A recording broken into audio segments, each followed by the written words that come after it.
আজ সকাল থেকেই কলকাতা সহ দক্ষিণবঙ্গের বিভিন্ন জেলায় দফায় দফায় বৃষ্টি।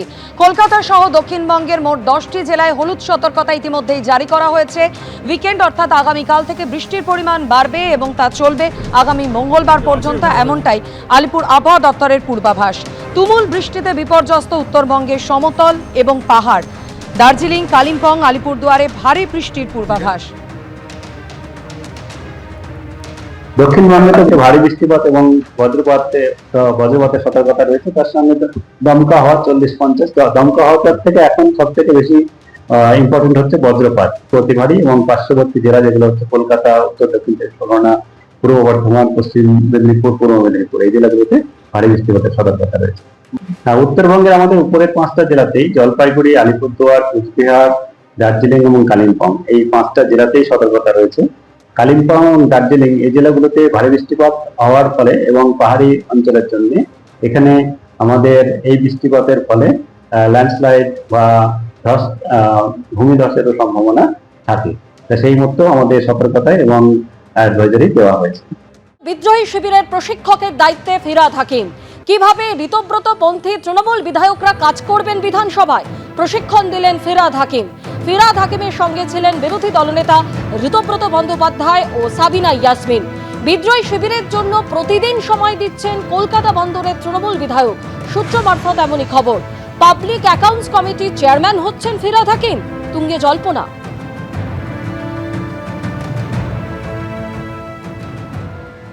একদম চুপ, ক্লাস চলছে। প্রশিক্ষকের চেয়ারে ফিরহাদ হাকিম, আর যারা প্রশিক্ষণ নিচ্ছেন তারা প্রত্যেকেই তৃণমূল কংগ্রেসের বিদ্রোহী বিধায়ক।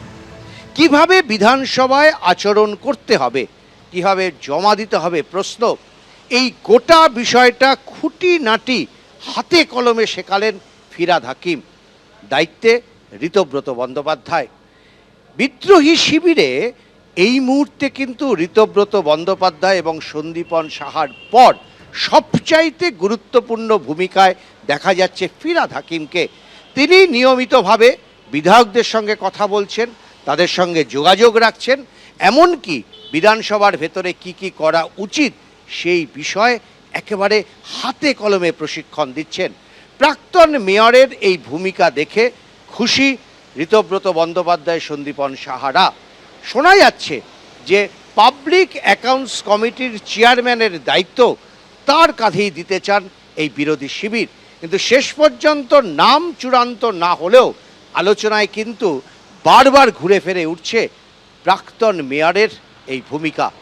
ক্যামেরায় অজয় দাসের সঙ্গে উজ্জ্বল মুখোপাধ্যায়, এবিপি আনন্দ, কলকাতা। বিদ্রোহী শিবিরের প্রশিক্ষকের দায়িত্বে ফিরহাদ হাকিম, আর এই নিয়ে বিরোধী দলনেতা ঋতব্রত বন্দ্যোপাধ্যায় কি বললেন শুনুন। ইন্টারনালি মানে প্রশিক্ষণ মানে ধরুন আমাদের, আমি শুরু থেকেই বলেছিলাম যে আমাদের তো কালেকটিভ, তো মানে এরম আছে 15 বছরে এরকম এমএলএ আছেন যিনি একবারও বলার সুযোগ পাননি। আজকে অনেকেই উপস্থিত ছিলেন, প্রায় সিনিয়র আমাদের যারা দীর্ঘদিনের বিধায়ক, দীর্ঘদিনের মন্ত্রী, তারা প্রায় সবাই এই প্রশিক্ষণ শিবিরে ছিলেন। তারা সবাই কন্ট্রিবিউট করেছেন। ফিরহাদ হাকিম ছিলেন, জাভেদ আহমেদ খান ছিলেন, আকরুজ্জামান ছিলেন, বিপ্লব মিত্র ছিলেন, গোলাম রব্বানি ছিলেন, চন্দ্রনাথ সিনহা ছিলেন, রথিন ঘোষ ছিলেন, সাবিনা ইয়াসমিন ছিলেন, শিউলি সাহা ছিলেন, অনেক সিনিয়ররা ছিলেন। তো এটা একটা কালেকটিভ কন্ট্রিবিউশন আর কি, সবাই মিলে আমরা চর্চা করেছি। এবং ওই বললাম যে একটা মানে অনেকেই আমরা মানে ফ্লোরে ওপেন করে দিয়েছিলাম কারা বলতে চান। যেমন সিনিয়ররা বলবেন, তেমনি প্রথমবার জিতে আসা অনেকেই বাজেটের আলোচনায় এবং গভর্নর অ্যাড্রেসে তারা বলবেন। আমরা একটা বড় অংশের এমএলএদের অ্যাকোমোডেট করব, তারা আলোচনায় অংশ নেবেন, মানে with the true spirit of democracy. আমাদের বিধায়করা, একাধিক বিধায়ক, তারা, আমি গতকালও সাংবাদিকদের সম্মেলনে যখন এখানে এসেছিলাম বলেছিলাম যে কারণ আমাদের মনে হয় যে অ্যাকাউন্টে যে টাকা, এটা যে কাটমানির টাকা নয়, এটা যে ডাকাতির টাকা নয়, এক্সটর্শনের টাকা নয়, নানান ধরনের দুর্নীতির টাকা নয়, এটা প্রমাণ করা আমাদের পক্ষে সম্ভব নয়। এবং এই যে টাকা, ধরুন এই যে চার্টার্ড ফ্লাইট, তো এই টাকা থেকেই খরচ হচ্ছে। তো স্বাভাবিকভাবে আমরা আমাদের বিধায়করা তারা বিধাননগরে সেখানে আমরা অভিযোগ দায়ের করেছি যে অবিলম্বে এই যে এগুলো তদন্ত করা হোক, তদন্ত করে দেখা হোক যে কোথা থেকে টাকাগুলো এসেছে, টাকাগুলো কোথা থেকে ঢুকেছে, এবং মানে এটা মানে তদন্তের আওতায় না এলে গোটাটা বুঝতে পারা যাবে না। আমাদের একাধিক বিধায়ক তারা লিখিতভাবে এফআইআর করেছেন যে এটা তদন্ত হোক এবং এই ট্রানজ্যাকশনগুলো বন্ধ থাকুক। তৃণমূলের অ্যাকাউন্ট বিতর্কে এবার নয়া মোড়। ঋতব্রত বন্দ্যোপাধ্যায় পন্থী 10 জন বিধায়ক তারা তদন্তের আর্জি জানিয়ে পুলিশকে চিঠি দিয়েছেন।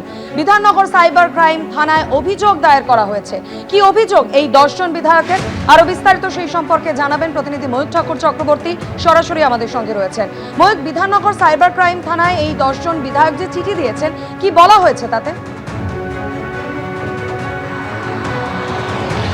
দেখো, গোটা ঘটনার সূত্রপাত গতকাল তৃণমূল কংগ্রেসের প্রাক্তন বিধায়ক অরূপ বিশ্বাস, যিনি কোষাধ্যক্ষ ছিলেন তৃণমূল কংগ্রেসের, পরবর্তী ক্ষেত্রে অবশ্য শুভাশিস চক্রবর্তীকে কোষাধ্যক্ষ করা হয়। সেই অরূপ বিশ্বাস তিনি প্রথম বেসরকারি ব্যাংকের কাছে চিঠি দিয়ে বলেন যে অ্যাকাউন্ট ফ্রিজ করে দিতে, এবং তারপরই পুরো বিষয়টা প্রকাশ্যে আসে। এবং তারপর যে খবর পাওয়া যাচ্ছে যে দক্ষিণ 24 পরগনার জয়নগরের বিধায়ক তিনি একটি লিখিত চিঠি দিয়েছেন, এবং এই লিখিত চিঠি তিনি দিয়েছেন বিধাননগর সাইবার ক্রাইম পুলিশকে। এবং সাইবার ক্রাইম পুলিশকে চিঠি দিয়ে তিনি যেটা দাবি করেছেন যে এই যে অ্যাকাউন্ট তৃণমূল কংগ্রেসের, সেখানে এমন কিছু টাকা এসেছে যেগুলোর কোনো রুট পাওয়া যাচ্ছে না। শুধু তাই নয়, এই অ্যাকাউন্টে প্রচুর কাটমানির টাকা জমা পড়েছে, এমনই মারাত্মক অভিযোগ ওই বিধায়কের তরফ থেকে, জয়নগরের বিধায়কের তরফ থেকে করা হয়েছে। এবং এই কাটমানির টাকা, আয় বহির্ভূত টাকা, এমন কিছু টাকা যে টাকার উৎস খুঁজে পাওয়া যাচ্ছে না, সেই টাকাগুলো কিন্তু এই বেসরকারি ব্যাংক অ্যাকাউন্টে রয়েছে বলেই ওই বিধায়ক দাবি করেছেন, এবং বিধাননগর সাইবার ক্রাইম পুলিশকে তার তদন্ত করার জন্য বলেছেন। বিধাননগর সাইবার ক্রাইম পুলিশের তরফ থেকে বলা হচ্ছে যে জয়নগরের বিধায়কের লিখিত অভিযোগ পাওয়ার পর তারা গোটা বিষয়টা এনকোয়ারি স্টার্ট করেছেন, এবং তারা এই গোটা প্রসেসে এনকোয়ারি শেষ হয়ে গেলে তারা এফআইআর রেজিস্টার করবেন, এবং এফআইআর করে তারা তদন্ত করবেন যে কোথা থেকে এই টাকা এসেছে, কাটমানির কোনো টাকা তৃণমূল কংগ্রেসের এই অ্যাকাউন্টে জমা পড়েছে কিনা, যদি জমা পড়ে থাকে সেই টাকার ভায়া মিডিয়াম কারা, ট্রানজ্যাকশন মোড কিভাবে ছিল, এই যাবতীয় যা কিছু তদন্ত কিন্তু বিধাননগর সাইবার ক্রাইম পুলিশ তারা ইতিমধ্যেই এনকোয়ারি করে শুরু করেছেন, এবং এরপরে তারা এফআইআরও রেজিস্ট্রি করবেন, এমনটাই পুলিশ সূত্রে খবর। ধন্যবাদ ময়ূক। আমাদের বিধায়করা, একাধিক বিধায়ক, তারা, আমি গতকালও সাংবাদিকদের সম্মেলনে যখন এখানে এসেছিলাম বলেছিলাম যে কারণ আমাদের মনে হয় যে অ্যাকাউন্টে যে টাকা, এটা যে কাটমানির টাকা নয়, এটা যে ডাকাতির টাকা নয়, এক্সটর্শনের টাকা নয়, নানান ধরনের দুর্নীতির টাকা নয়, এটা প্রমাণ করা আমাদের পক্ষে সম্ভব নয়। এবং এই যে টাকা, ধরুন এই যে চার্টার্ড ফ্লাইট, তবে এই টাকা থেকেই খরচ হচ্ছে। তো স্বাভাবিকভাবে আমরা আমাদের বিধায়করা তারা বিধাননগরে সেখানে আমরা অভিযোগ দায়ের করেছি যে অবিলম্বে এই যে এগুলো তদন্ত করা হোক, তদন্ত করে দেখা হোক যে কোথা থেকে টাকাগুলো এসেছে, টাকাগুলো কোথা থেকে ঢুকেছে, এবং মানে এটা মানে তদন্তের আওতায় না এলে গোটাটা বুঝতে পারা যাবে না। আমাদের একাধিক বিধায়ক তারা লিখিতভাবে এফআইআর করেছেন যে এটা তদন্ত হোক এবং এই ট্রানজ্যাকশনগুলো বন্ধ থাকুক। দলের বিধায়ক যদি তাদের মনে হয় এই ধরনের কোনো খারাপ কাজ ঘটেছে, যে তাদের কাছে তো যদি তথ্য এসে থাকে, নিশ্চয়ই এসেছে, নইলে তাহলে সেই তথ্য ঠিক না ভুল, তো যে দলটা থেকে জিতেছেন, যে দলের প্রতীকে জিতেছেন 1 মাস আগে, তো থানায় অভিযোগ তারা করেছেন, তাদের গণতান্ত্রিক অধিকার আছে।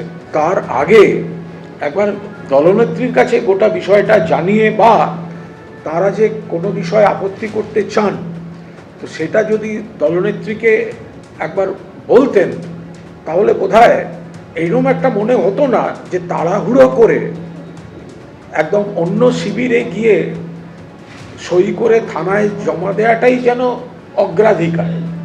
ফলে প্রতিবাদটা যত না অগ্রাধিকার, তার থেকে বেশি হচ্ছে প্রতিপক্ষের হাতে তামাক খাওয়াটা বেশি অগ্রাধিকার। বিচার চাওয়াটা বা আইনি ব্যবস্থা নেওয়াটা অগ্রাধিকার না, দলকে বিপাকে ফেলাটা অগ্রাধিকার। এইটার উপর দাঁড়িয়ে একটু মাপকাঠি হলে ভালো হয়। টাকাটা পাবলিকের, লুটের মালের বকরা এখন সবাই চায় যে গোষ্ঠীতেই থাকুক। মুশকিল হচ্ছে ওদের দলের টাকা, ওদের দলের নেতারা তারা নিজেরা ভাগ বাটোয়ারা করবার জন্য আজকে বলছে ফ্রিজ করো, ও বলছে ফ্রিজ থেকে বার করো। এতে আমাদের কি করার আছে বলুন? কিন্তু আমরা চাই এ টাকা জনগণের, এ টাকা ইডি এসে তদন্ত করুক এবং এই টাকা দরকার মতন তারা ফ্রিজ করুক। ইডি এই টাকা সিজ করুক, ফ্রিজ না করে ইডি এই টাকা সিজ করুক, কারণ এই টাকা পাবলিকের টাকা। যে কোম্পানিগুলো টাকা দিয়েছে তারা কোত্থেকে দিয়েছে, কেমন করে দিয়েছে, কিসের জন্য দিয়েছে, তারও তদন্ত হোক। তৃণমূলের অ্যাকাউন্ট বিতর্কে এবার নয়া মোড়। গতকালই আমরা কি দেখলাম, অরূপ বিশ্বাস দলের অন্দরের সমস্যার কথা তুলে ধরে ব্যাংক অ্যাকাউন্ট ফ্রিজ করার জন্য ব্যাংকে চিঠি লিখে দাবি জানিয়েছেন। আর এবার ঋতব্রতপন্থী 10 তৃণমূল বিধায়ক তদন্তের দাবি করছেন। 3টি ব্যাংক অ্যাকাউন্ট নিয়ে সন্দেহ প্রকাশ করেছেন তারা, এবং ইতিমধ্যেই বিধাননগর সাইবার ক্রাইমে অভিযোগও দায়ের করা হয়েছে। ঠিক কি অভিযোগ তাদের, কি দাবি করছেন তারা, বিস্তারিত আমরা জানবো। আমাদের প্রতিনিধি ময়ূক ঠাকুর চক্রবর্তী সরাসরি রয়েছেন আমাদের সঙ্গে। ময়ূক, দেখো, গতকালই তৃণমূল কংগ্রেসের প্রাক্তন বিধায়ক, প্রাক্তন কোষাধ্যক্ষ এবং তিনি তৃণমূলের যে অ্যাকাউন্ট একটি বেসরকারি ব্যাংকে রয়েছে সেই অ্যাকাউন্ট ফ্রিজ করার জন্য একটা আবেদন জানিয়েছিলেন এবং সেখান থেকে বিতর্ক শুরু হয়। তিনি দীর্ঘদিন ধরে তৃণমূল কংগ্রেসের ওই অ্যাকাউন্ট দেখভাল করছিলেন, ফান্ড দেখভাল করছিলেন।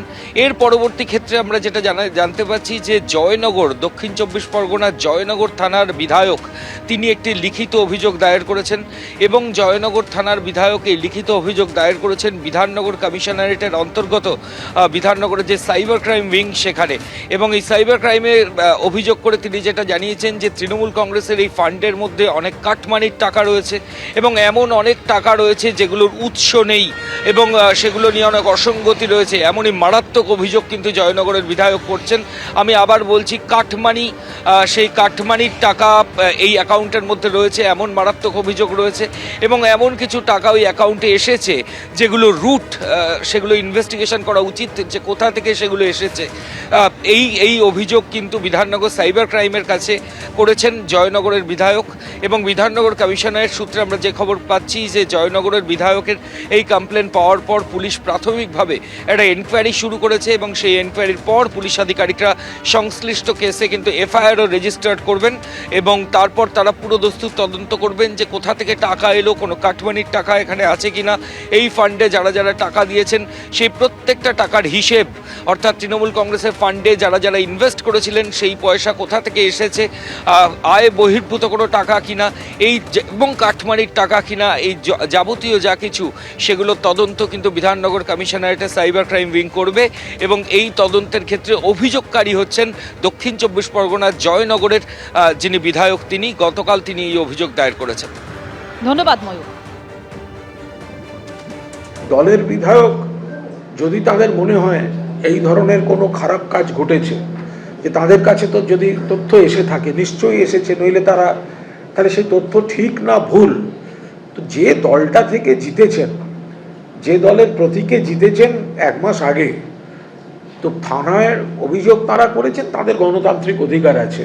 তার আগে একবার দলনেত্রীর কাছে গোটা বিষয়টা জানিয়ে বা তারা যে কোনো বিষয়ে আপত্তি করতে চান, তো সেটা যদি দলনেত্রীকে একবার বলতেন তাহলে বোধহয় এইরকম একটা মনে হতো না যে তাড়াহুড়ো করে একদম অন্য শিবিরে গিয়ে সই করে থানায় জমা দেওয়াটাই যেন অগ্রাধিকার।